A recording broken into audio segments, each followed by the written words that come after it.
বিসমিল্লাহির রহমানির রহিম। আসসালামু আলাইকুম ওয়া রাহমাতুল্লাহি ওয়া বারাকাতুহু।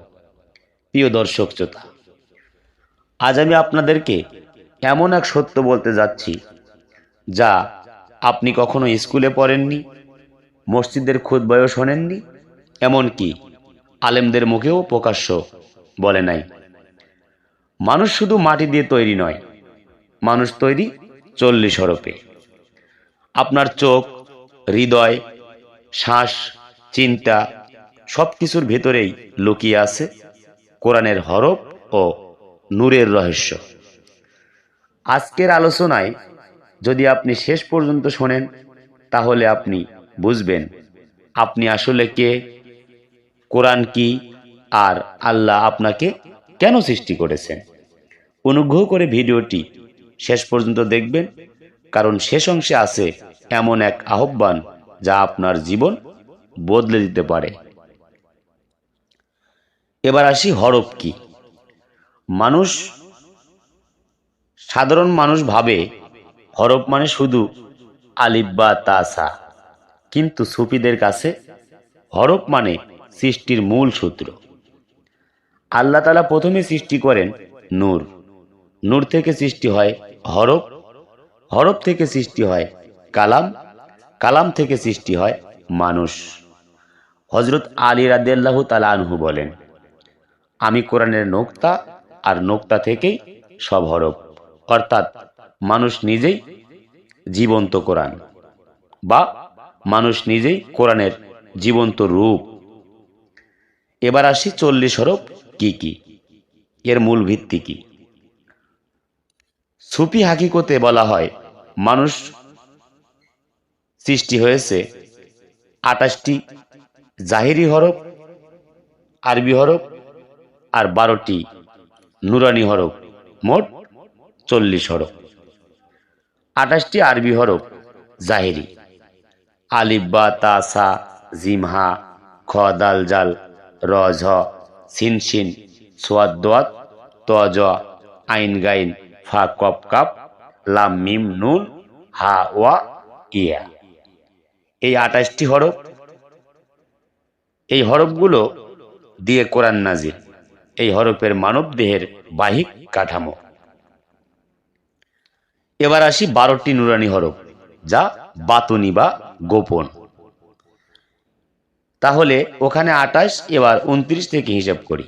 29 নম্বরে রয়েছে নোক্তা, 30 নম্বরে রয়েছে আলিফে কায়েম, 31 নম্বরে রয়েছে আলিফে মায়েল, 32 নম্বরে রয়েছে আলিফে মদ, এবং 33 নম্বর রয়েছে নফস, 34 নম্বরে রয়েছে রুহু, 35 নম্বরে রয়েছে কল্প, 36 নম্বরে রয়েছে সির, 37 নম্বরে রয়েছে খফি, এবং 38 নম্বরে রয়েছে আকফা, 39-এ রয়েছে আকুলে নূর, এবং 40 নম্বরে রয়েছে হাকিকতে মুহাম্মাদিয়া।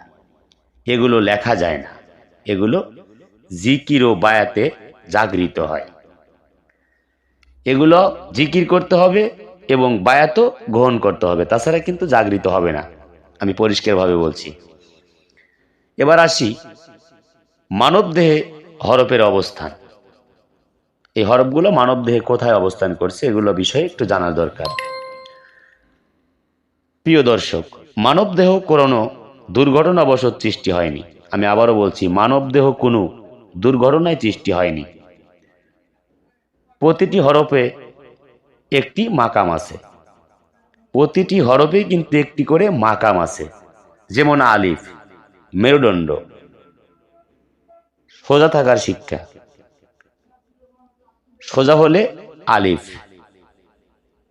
তাওহীদের প্রতীক, বা নাভি, নোক্তার কেন্দ্র, নফসের জন্মস্থান, মিম মুখ, নবুয়তের হরফ, সত্য মিথ্যার দরজা, নুন মস্তিষ্ক, চিন্তার কেন্দ্র, নুন ওয়াও কলম, আইন চোখ, দৃষ্টি পবিত্র হলে হরফ জাগে, লাম জিহ্বা, জিকিরের আসন বা জিকিরের স্থান, ওয়াও হৃদয়, বিনয় ও ভালোবাসার চিহ্ন, আর নুরানি হরফগুলো কলব, রুহু, সির, খফি, আকফা এগুলো লতিফার সাথে যুক্ত। এগুলো জাগলে মানুষ বদলে যায়। এবার আসি কোরআনের হাকিকত কি। কোরআন 3 স্তরে: তেলাওত মানে পাঠ করা, তাফসির ব্যাখ্যা করা, হাকিকত মানুষের ভিতরে কোরআন। সুফিগণ বলেন কোরআন কাগজে সীমাবদ্ধ নয়, কোরআন মানুষের কলবে জীবিত।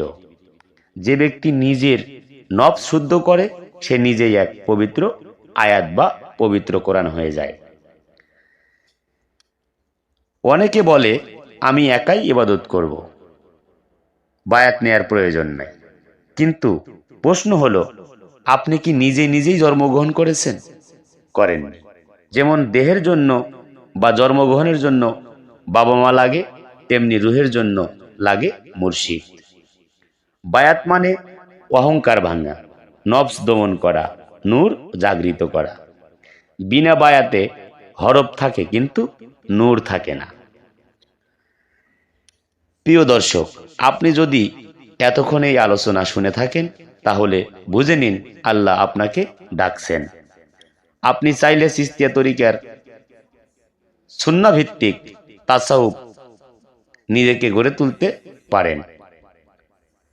যারা সত্যিকারের আধ্যাত্মিক পথে আসতে চান কমেন্টে লিখুন আমি বায়াত নিতে আগ্রহী বা আমি বায়াত হতে চাই। এবং আমাদের কাছে রয়েছে চিশতিয়া তরিকার উন্নয়ন ও সুফি সেবা ফাউন্ডেশন। দাওয়াত, খেজমত এবং আধ্যাত্মিক শিক্ষার মাধ্যমে আমরা এটা পরিচালনা করছি। সদস্য হতে চাইলে কমেন্ট করুন এবং ডেসক্রিপশনে দেয়া নাম্বারে যোগাযোগ করুন।